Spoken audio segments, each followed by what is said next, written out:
Dan doe ik het beste hier even zo weg. Hier langs de draad en dan daarachter hangt de kaart. Oh, een wissel hier, hè? Ja. Kijk, hier loopt een wildwissel. Het zal zijn van de das, maar wilde kat zal er zeker ook gebruik van maken. Hij jaagt ook in het bos op bosmuizen. Maar die overgang tussen bos en grasland, dat is de meest interessante zone, want daar zit ook het meeste kleine grut. Dat is structuurrijk, er zijn veel struiken. Het is wat ruiger, dus daar zitten heel veel muizen en andere diertjes.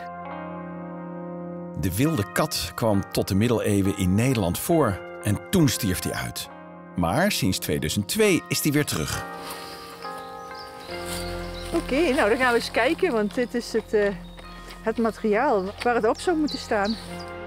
De wilde kat kwam vanuit de Eifel of de Ardennen de grens over en vestigde zich hier in de hellingbossen van Zuid-Limburg. Hé, kijk daar. Kijk, Ja. daar komt hij. Ja, daar komt hij. Ja. Hehe. Ah.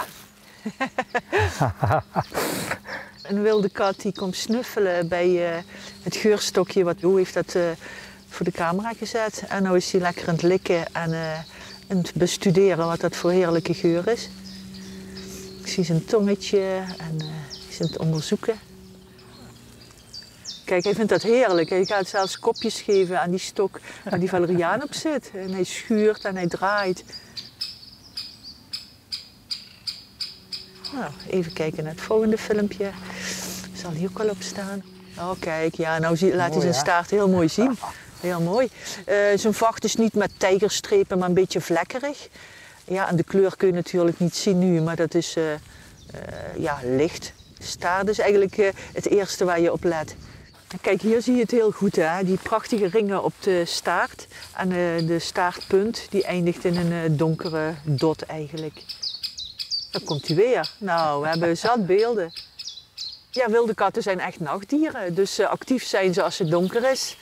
En in de schemering worden ze vaak al ja, actief. En dan gaan ze de hele nacht door en in de ochtend ja, gaan ze slapen. Dan zitten ze in een hol. Soms is dat een verlaten dassenhol of ja, onder een omgevallen boom waar bramen overheen zijn gaan groeien. Het is in ieder geval iets wat beschut is. En het kan best zijn dat je als wandelaar over een pad loopt en dat op een afstand van 50 meter een wilde kat ligt te slapen zonder dat je dat weet. En 's nachts, als wij slapen, dan wordt hij wakker. Officieel staat de teller nu op 15 wilde katten. En hij breidt zich verder uit in Limburg. De Zoogdiervereniging gaat nu ook camera's uitzetten in Midden-Limburg om te kijken of die inmiddels ook daar zit. En dat hebben we dus de laatste jaren vaker gemerkt, dat je sprongetjes maakt met je camera en dan een paar jaar niks ziet. En dan in één keer heeft die kat ook een sprongetje gemaakt en dan heb je hem er wel op. Dus langzaam maar zeker breidt hij zich uit.